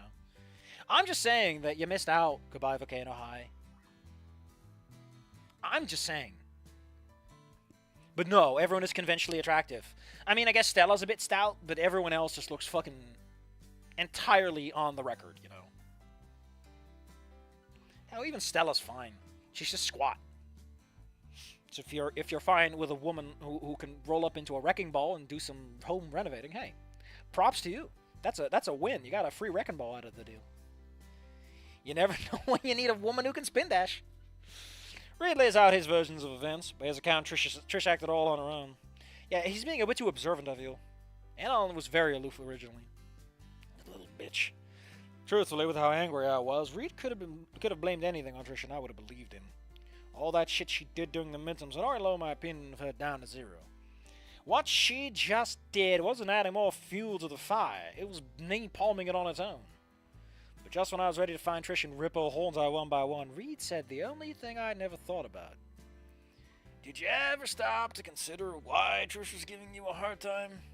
Stopped me in my tracks. Neither Fang nor Reed could answer for Trish, for why she acted like she did to me. There was only one way to find out. Nanon, could you come in here for a second? With the final squeeze by Rosa, it was my turn to get called into the principal's office. Hell yeah. What a familiar scene. Inside, my eyes instantly fixate on Trish, sitting in front of the Spears' desk, arms and tails wrapped around her knees in front of her. She's got them pulled up. Hell yeah. That's a good pose. Wrapped, Jesus, a second entire rainforest of tissue surrounding her. She looks awful. Good. Love that. That's good. Trish, I believe you had something to say to Anon. I resist the urge to strangle her there and then. I'm the bigger man. This is all your fault. This is all your fault. My fault. If you hadn't come here, hadn't forced your way into our group. I feel the angry... Anon has been so distant, like, I don't think it fucking matters, Trish. You already won. Just let him be with Rosa, and you would be done with him by the... Like, come on. Where's the real nugget? I can feel angry bile start to rise. If this little bitch doesn't shut up, then Fang would have never developed feelings for you. The words are out from Trish like a bursting dam. All my anger that had been building up until now just vanishes. Fang? You can't play this fucking song right now. What the hell? And it's still on the ambient track. Has feelings for me? Nani? Can't be. Can it? She said before the show, wanting to study before midterms? The way her hands would brush against mine in science or music? Thousands of the small furtive things she did, each a reflection of the things Rose and I shared. The easily forgotten furtive pick-me granted the Dark Soul. That's why she did it. She wants to give me the Dark Soul. Fang likes me. That's not a very Dark Souls things to do. Could I really... Fuck you! No! You ripped my best friend away from me. And what do? You go around with some other girl. Rubbing it in their face. It's not like you... don't even care about them. But I care! Trish descends to a blubbering mess, hiding her head in her hands as fresh tears spill onto her lap. And on. Spears' surprisingly gentle voice pulls me away from Trish's sobs. Is there anything you would like to say to Trish? Trish raises her head enough to peer at me over crossed arms. Maybe Rosa was right. Maybe I do have to learn. I mean, I think the proper answer for Anon is to cut the rope, you know? Be like, okay, listen, Trish, if this is such a big fucking deal, I'm no longer hanging out with you. Like, me and Rosa, you know, we'll stay on the other side of the lunchroom, you know. We'll give you the space you so desperately need. I could see that working. Or he says, you know what, you're right. Me and Fang, better deal. Goth Tarot girlfriend. Like Spanish food, pretty good. But goth, better. Especially with the potential for sundress / cropped turtlenecks in future scenes. Maybe I do have to learn to forgive. Trish, I didn't mean to drive a wedge into your group. I didn't mean to be such a dick to you. I mean, he did. Pretty sure he did that entirely intentionally. Freaking clown. I've got rumblies in my tumblies. Rumble, rumble.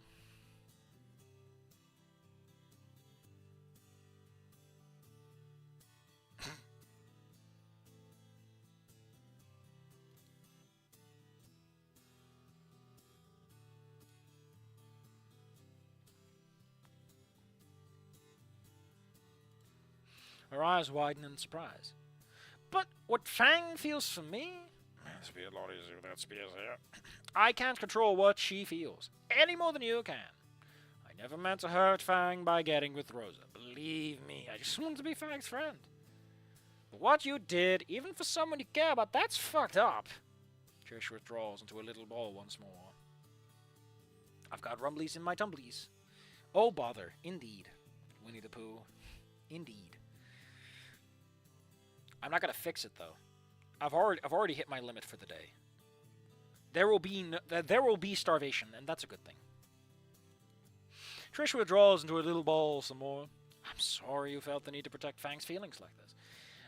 This feels weird and out of place given the context of everything, but whatever.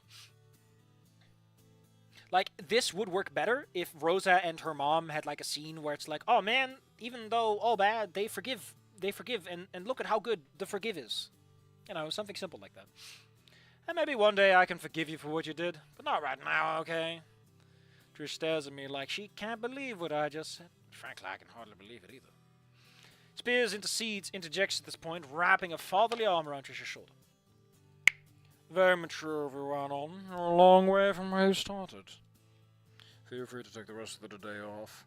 With one final look at Trish, I head back out into the hall. Well, that's one crazy chick dealt with. That's uno. Where's dos? Now I just have to. Now I don't have to deal with two more. No, oh wait. Now I just hope I don't have to deal with two more. Your life is full of weirdos. Back outside, the mood is tense. Fang and Reed occupy one side of the door, their whispered conversation halting as I emerge. Rosa stands on the other side, her expression carefully neutral. Looking at her, I can't remember the last time she looked this guarded. Shit, they must have heard everything. You and doing okay, bro? Honestly, I don't know. I do know there's no way I'm going back to class today. Fang looks like she's about to say something, but stops. Like there's pain in her eyes as she looks from the office door back to me. Fang. I can see the petit tarot. Doesn't work. It is petit tarot because the P is silent. That's why I say tiny tarot.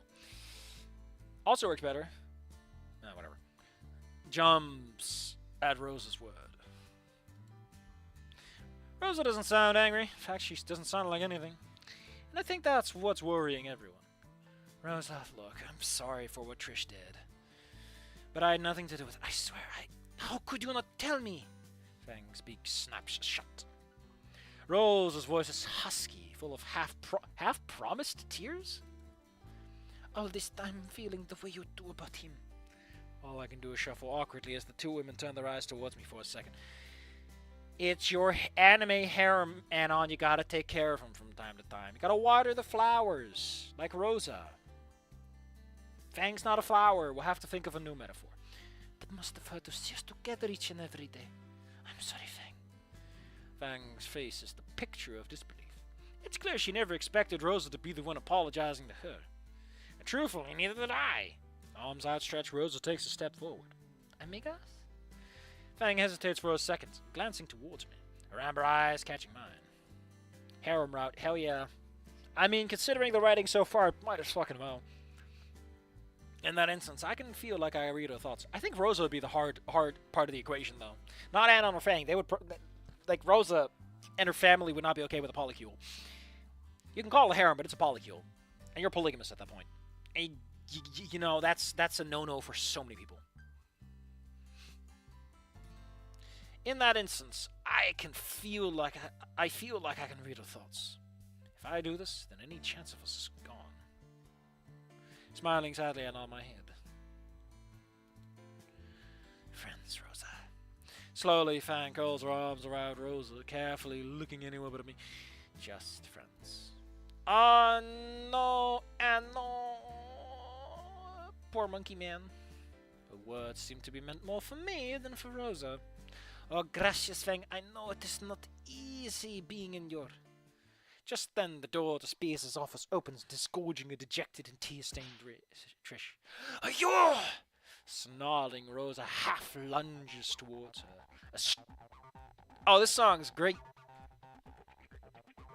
A string of Spanish expletives flooding out of her mouth. Perra! Como te atreves! Trish is lucky that Fang was still hugging Rosa, the terror putting all her weight into holding Rosa back. Cuando te ponga las manos encima! Trish cowers back, too afraid to speak. I mean, Rosa's like a bulldozer. You're gonna get flattened. But at least her debris will spread equally over the area. That's what bulldozers do. Rosa, please? I put myself between Rosa and the object of her wrath. I would say target. As much as I would like to see Trish ripped to shreds, I know it wouldn't have solved anything. Man, if you don't come down, we're going for the taser. Ma'am, this is a Wendy's. Please stop. Go fight at a Waffle House. Man, this forgiveness thing really fucking blows. Rosa, listen. This is something we need to talk about together, okay? Rosa relents slightly. Fang looks amazed to have held her back for this long. You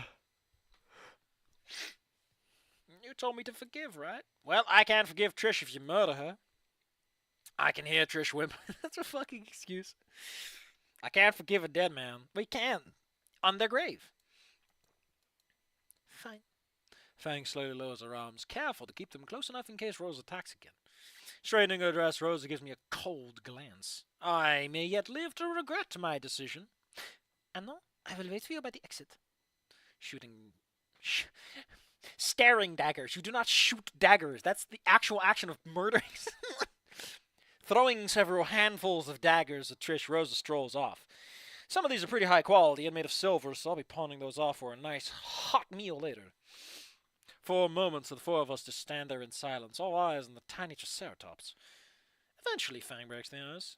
Why? The talk with Trish is mercifully brief. Letting it spill about Fang's feelings towards me did not make Trish popular with her long-time friend. Fine, stay so Trish, no. Did not make Trish popular with a long-time friend. Fang seemed more angry with what Trish did in the auditorium than about Trish letting slip how Fang felt about me.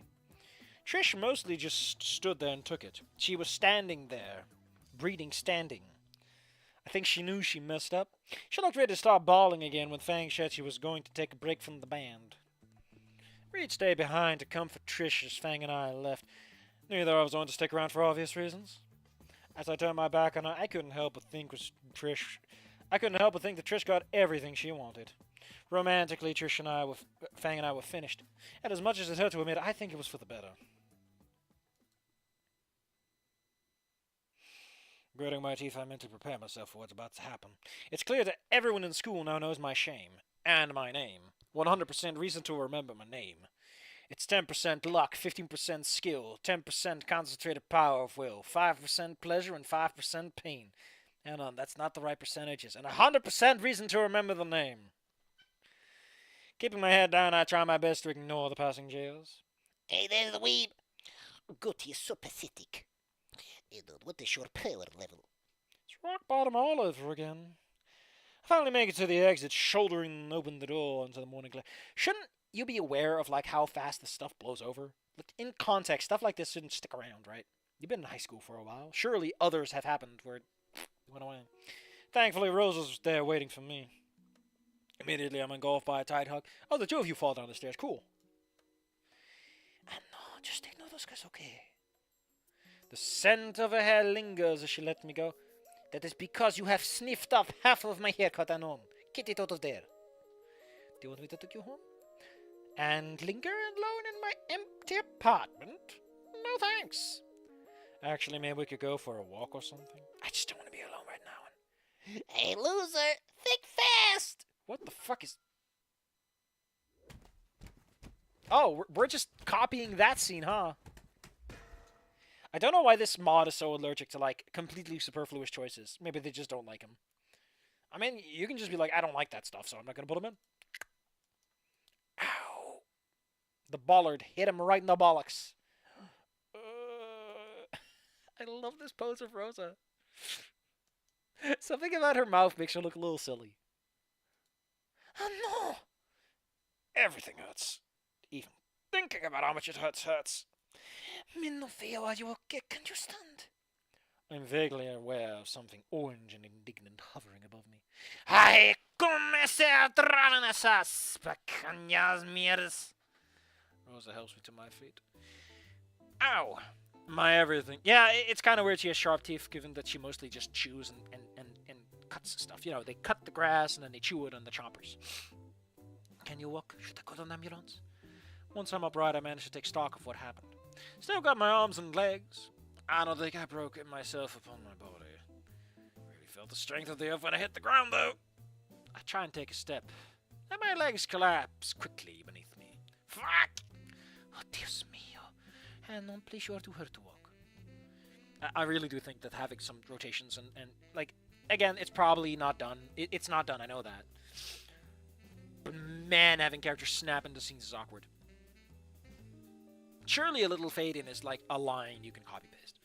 Rosa helps me to a nearby bench. You wait there while I bring the car around, okay? I nod, wishing I hadn't, as new pain shoot down my spine. Just a minute, see. Don't move. Even if I wasn't broken, Rosa's tone brooked no disobedience. I focused on breathing without agony as she sprints towards the parking lot. Alone my thoughts, my mind keeps snapping back to Fang. How long has she had those feelings? The concert of nose? Before? Closing my eyes, I can see what look she gave me. The one that was looking for her to give her any excuse to not accept Rosa's friendship. Fuck, I hope I didn't ruin our own friendship because of this. Am I a jerk for doing that to her?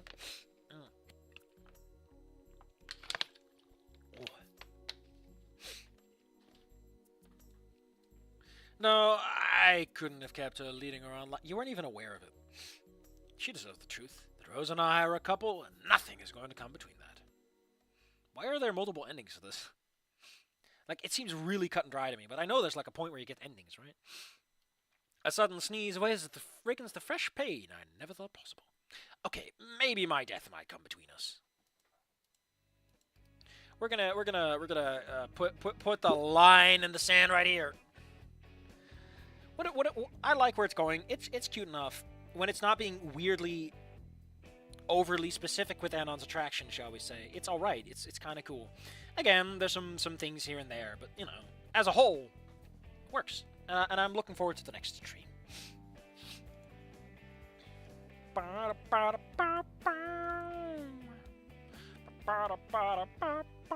Man.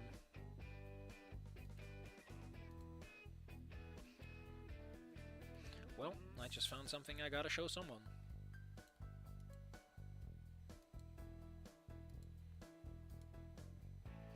So thank you all for coming. I'm gonna keep it short right now, because we've been streaming for like 2 hours anyway. Close to it, I guess. No Scary Dave! I guess despite the warning, he did not show. That's on him. I miss his links. They were always such a good way to get in touch with the community. What a shame.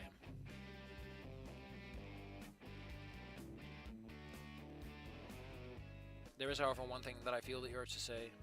Ain't the sharpest tool in the shed house. There you go. Had that one sitting around. Anyway, I'm gonna go to bed soon and everything, you know. you know how life goes. The clock keeps ticking. And all that jazz. Thank you for coming again. I hope nothing gets between me and the streams. I'm trying to think of like a funny ending line, but I can't think of anything. So I think we're just gonna have to keep it with a goodbye. Bye.